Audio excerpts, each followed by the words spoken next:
This is a free sample of the book Making Women Want You by Cairo Copeland. The first half of this book is posted right here on YouTube, free for everyone to listen to. If you like this content and want to hear or read the rest, or want to listen to it free of ads, visit reinventideal.com/women. The book is available on Kindle, paperback, and Audible at reinventideal.com/women.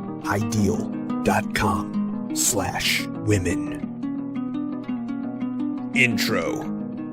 What if women just don't want you? Being one of the more optimistic guys in the Red Pill Consortium, it's very out of character for me to write something that sounds so black pill. The title of the book suggests that women don't want men from the start, thus any man seeking one already starts from a disadvantage. The series that this book is first in is even titled in a somewhat black pill manner, Dating Success in the Misandrist West. This is not to suggest that the world hates males to organize their holocaust. The genesis of this title comes from the fact that many of the pain points in the mating market today seem to disproportionately affect males, such as flaking, ghosting, shallow judgmentalism, exploitation, etc. This is not to endorse the black pill nihilism, it is only to acknowledge a reality that many guys have to spend years learning the hard way. The playing field is no longer even. The very first book I ever wrote was on the subject of allure because I recognized how difficult it was to get a date, let alone laid, further let alone a girlfriend, this day and age. I came to this realization from hearing the horror stories of my clients when I was a personal trainer. 2 years and 10 books later, I thought I had written enough on the subject, but I was wrong. I attempted to move on to other subjects like finance and philosophy. Much as I love writing about them, my most successful books are about women, because one half of the population wants the other half so badly. And sadly, even today, I see that the second half hardly wants anything to do with the first. Ironically, without women, there'd be no need to study finance nor read up on it.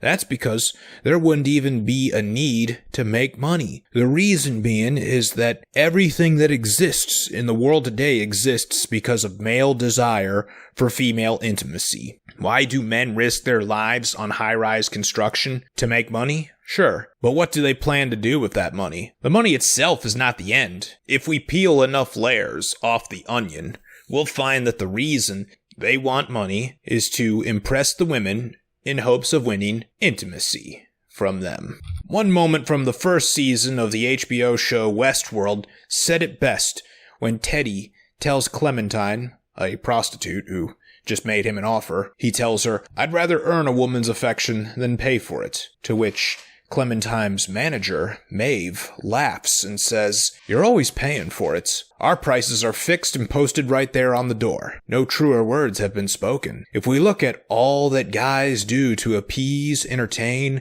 and allure women, it all comes at some sort of cost. It's not always a money cost, but it can carry a price in terms of time, energy, attention, effort, focus, and emotion. A man pays in some way, shape, or form for each moment of intimacy he has with a woman. Even those few amazing males that make it seem effortless, the ones that live on God mode like Hugh Hefner, Andrew Tate, and the like, they only seem to be reaping the fruits effortlessly because they already paid for it earlier in life. They worked hard early on to become rich men that could afford the lifestyle with harems of women. And make no mistake, their reason for working was no different from the poor drug dealer on the streets of the ghetto hustling to make bank. He's trying to earn money for the down payment on his proportion for the female intimacy that he can afford. This is true of all work done by mankind worldwide. Artists, architects, musicians, metallurgists, medical researchers, carpenters, contractors, actors, engineers, etc. All the hard work done to earn every dollar beyond basic living needs has the same motivational force behind it. The hope of earning intimacy and sexual access to women. This is why men get so much meaning and fulfillment from success at work that many women do not. As much as work sucks, and it really sucks in corporate America for sure, Men find a way to persevere through the suck because the trophy at the end of the finish line for them is well worth it to them. However, for women, this is not the case. They don't go to work in hopes of impressing and winning over a man. Despite the evils accomplished by the fempowerment mandate, the main one being the fact that it convinced women that work was the most important thing in their lives, women still aren't as ambitious and money-driven as men. And it's understandable why.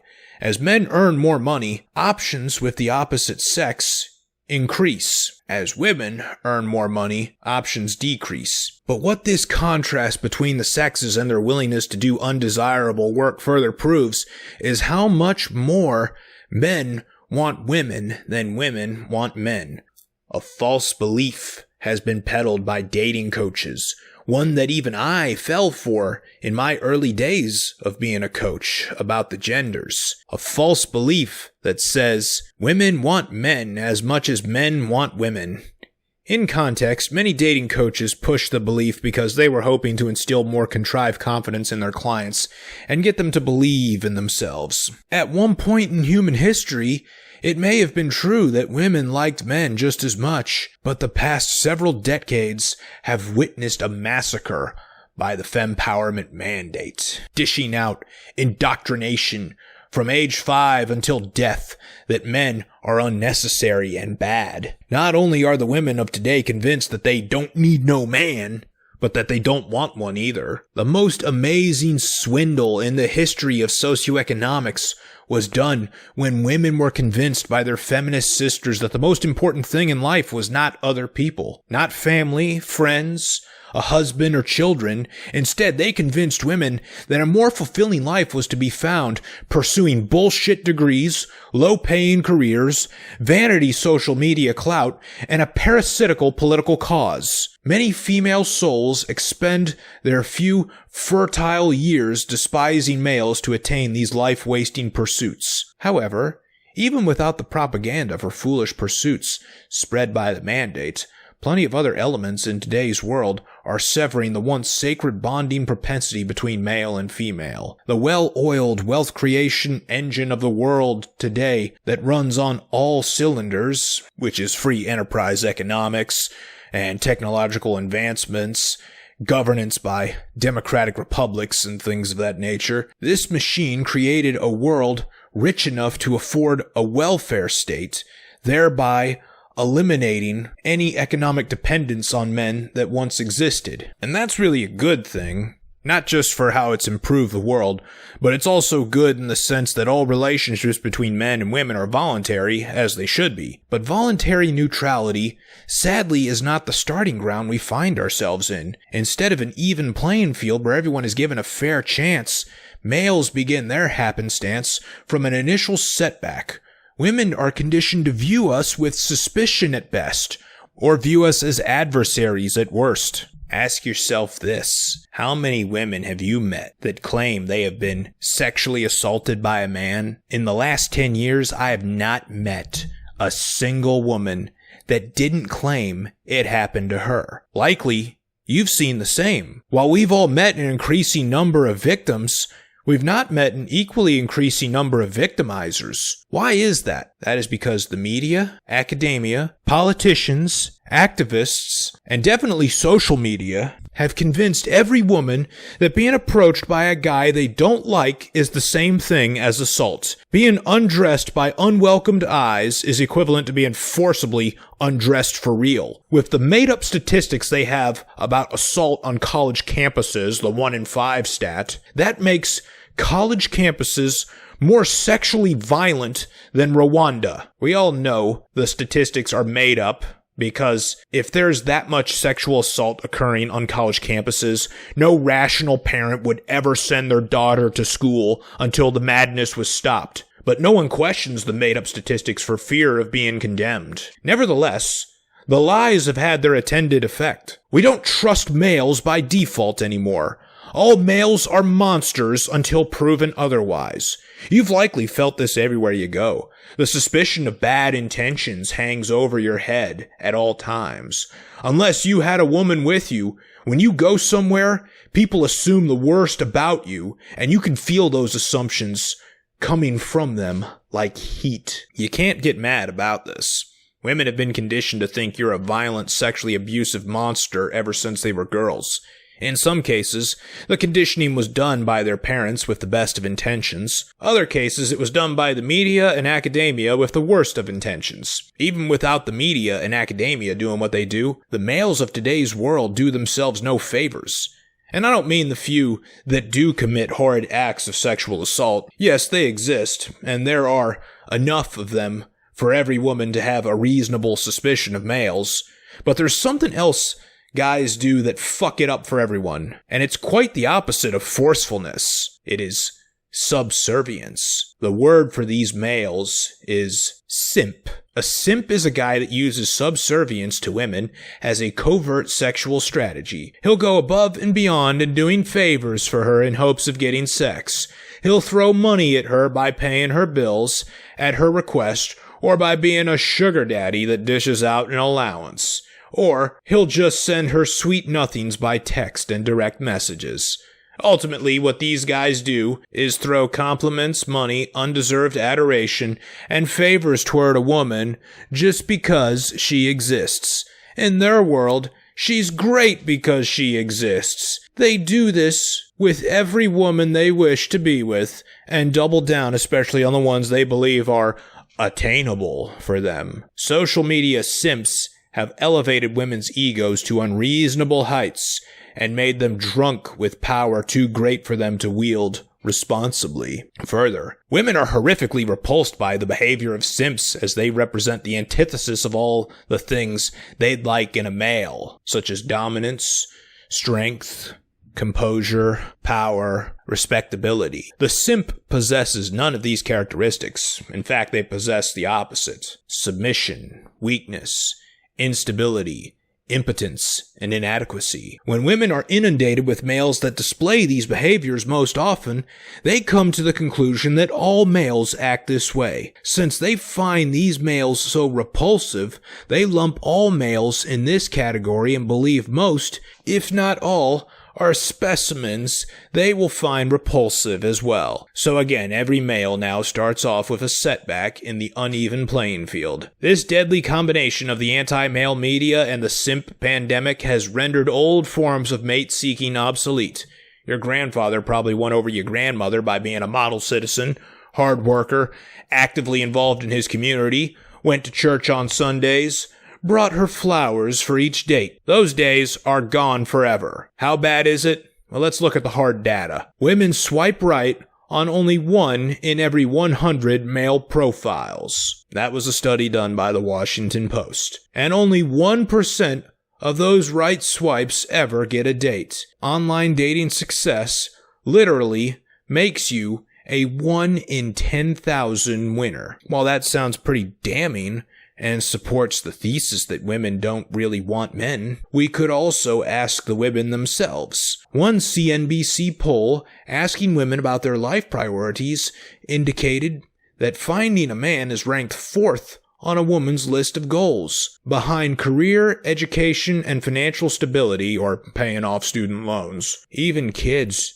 don't come until 7th place. This is true even while they don't know that all males seek women for their feminine youth and beauty. Women still delay using these gifts to attract a man that could make the items higher up on the list no longer a worry. Marrying or just getting into a relationship with a high-value man would alleviate any concerns about financial stability for sure. Both their actions and words seem to indicate they want little to do with men. Still, the dating coaches and even PUAs continue to say the opposite. Worse yet, sex coaches, Caitlin V and the like, would have guys believe that women want sex as much as guys do. But that myth is easily busted by the fact that if women liked sex as much as men, we'd overpopulate the earth. It's no mistake that 99% of all prostitution transactions are males paying females to have sex with them. If they wanted it as much as males,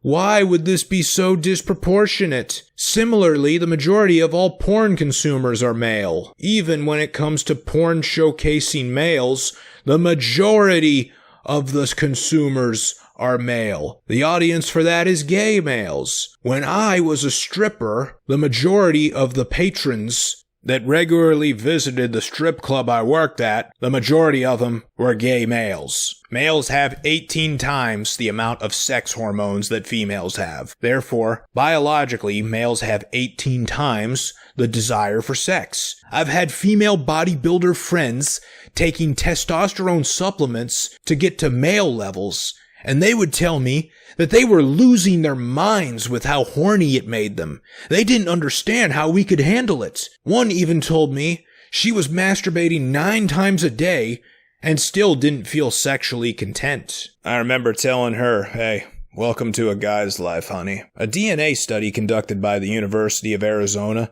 suggests that only 5.9% of all males reproduced all throughout human history. Nearly every female has reproduced. The entirety of human history may not be fair because many males were slaves or casualties of war as boys, and the rulers had harems and concubines for their pleasure. But looking at just the last 1,000 years, only 1 in 5 men got to pass on their genes. Further, when it comes to marriages, you'd think a woman saying yes to a man as her forever match would confirm her interest, but it does not, as evidenced by the 50% divorce rate and the 75% initiation rate by women. Even the marriages that don't end in divorce have a low 14% satisfaction rate, meaning that 86% of women don't really like the guy they married.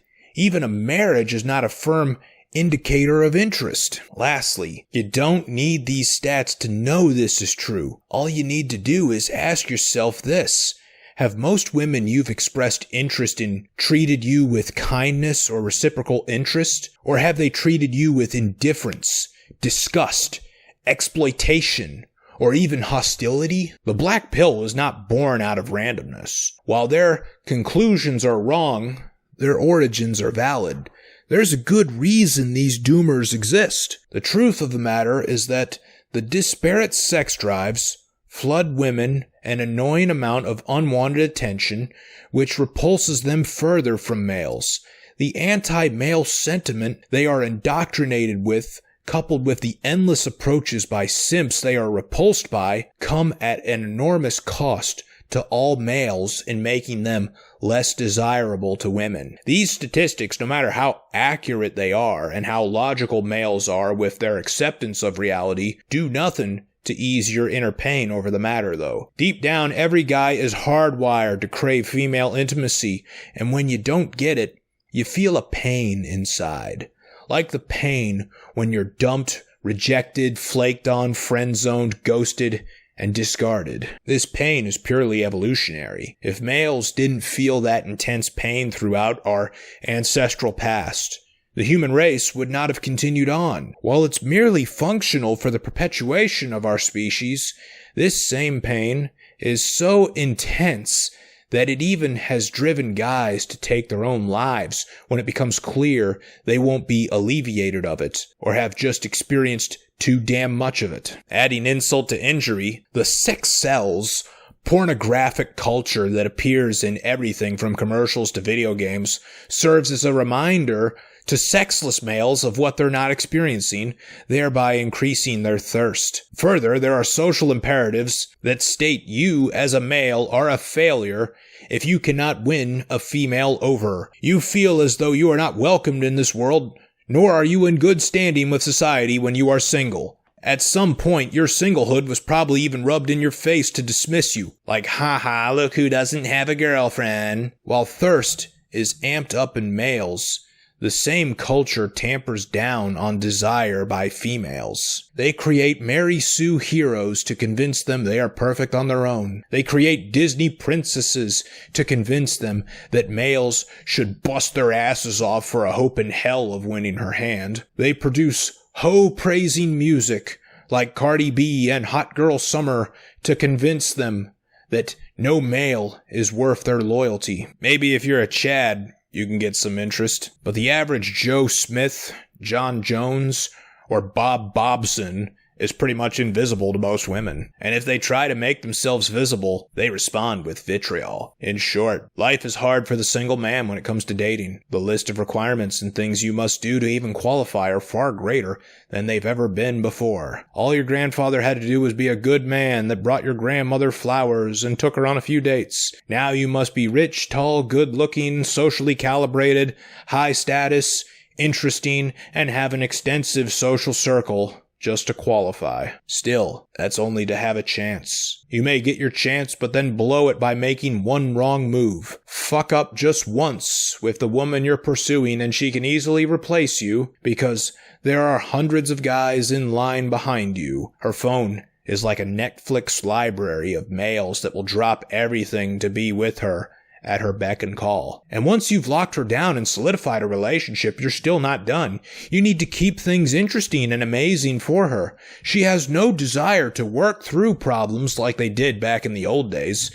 She has no need either, because if you run into undesirable problems, all she has to do is replace you with a backup guy that is waiting in line. This brings many guys to the point of going full MGTOW, which stands for men going their own way. These guys have sworn off women entirely because the black pill reality is just far too great, and the burdens of performance necessary to attain and retain women are too much for them to bear. It's completely understandable why many guys go this route. These MGTOWs may come to know a more peaceful life for a time. Certainly they'll be happy for the fact that they're not getting yelled at, stood up, dumped, disrespected, and distressed with drama, but the peace and happiness still have limitations. I'm not here to argue for or against MGTOW. Personally, I think every guy should at least spend a few years in his 20s sworn off women so he had the time to focus to build himself up. But what I can say is that sex does wonders for the male mind and life satisfaction. After all, there's a reason we seek it so fervently. From my coaching days, I would take before and after pictures of my clients. When they first signed up, they looked so terribly sad, like emo kids a few days away from suicide. But after months to years of working with me, after attaining a sex life they could only dream of, the smiles on their faces looked to have left a permanent impression, like Jack Nicholson's Joker. From my own personal experience, one story says it best. I was a loner in my early 20s with no sex life. Once, during that time, I remember spilling something in the kitchen and losing my shit, shouting, screaming, cussing my head off, and tearing the kitchen apart with anger. I was already severely irritated that my life was not as enjoyable as it was for other guys. I was also upset back then for the fact that I was out of shape and unhealthy, coupled with the fact that work sucked and I was broke. This spill was the last thing necessary to set me off. Fast forward to 10 years later, when I was in my 30s and maintaining a harem of multiple beautiful girlfriends that all knew about each other and were okay with the arrangement. The rest of life was going good too, with my business, fitness, and money situation. But the best thing about this time was the fact that I was having a sex marathon with one of my girlfriends at least 3 times a week. They'd come over, and we'd spend all night having sex. No warm-up date necessary to wine and dine her first. We just jumped right into sex and went on for hours and hours. I remember it just like yesterday when it happened. I accidentally spilled something in the kitchen again. It went everywhere and was an even worse spill than the one from before. A huge mess. But I didn't yell, scream, cuss, or break anything in anger like I did before back when I was in my 20s. I actually cleaned it up with a smile. And I can only attribute The change in attitude and demeanor to the fact that I was getting laid regularly and having my sexual cravings satisfied often. That is the power of sexual satisfaction and what it can do for the guys that acquire it. That's why it is perfectly reasonable and possibly even moral to go after it, so long as you're doing it the ethical, old-fashioned way. Imagine the angers and evils out there in the world committed by males who otherwise would not be committing them if they were just getting laid. Imagine the alleviation to the stress and misery that sex can provide. Wouldn't a world filled with much more consensual, satisfying sex be a happier world? I sure think so. Even a microcosm of the world as small as a marriage is dramatically improved by more sex. Also, it's worth noting that marriages are dramatically damaged by a lack of sex. So even while the odds are stacked heavily against you in the pursuit of women, I still say it's worth pursuing for this reason. Few things on earth will add to life satisfaction more than bringing a new woman to bed with you. Fewer things will ever compare to seeing excitement in her eyes and hearing it in her voice just from having you around her.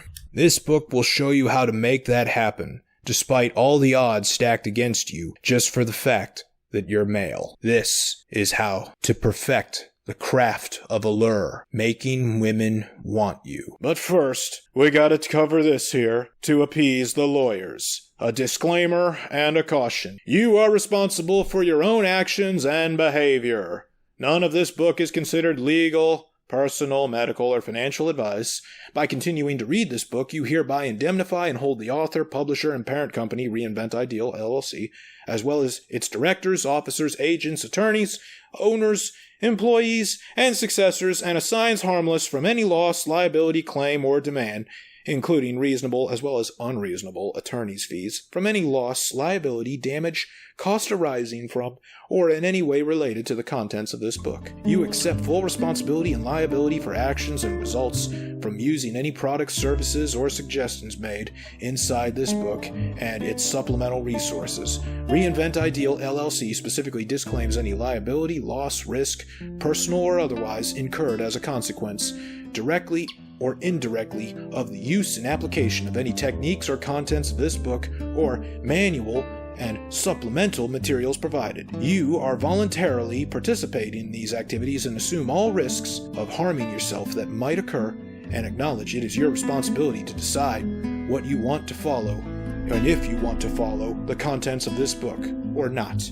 You are responsible for yourself and release all liability from Reinvent Ideal LLC and its owners by continuing to listen. Alright, we got that taken care of to appease the lawyers. So, if you're a litigious motherfucker, fuck you. I don't want you listening. Go ahead and refund this to Audible. Thank you. Now let's continue.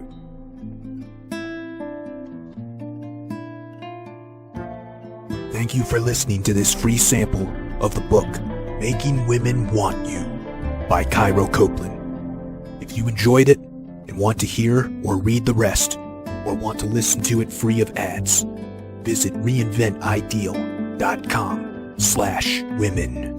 The book is available on Kindle, paperback, and Audible at reinventideal.com/women.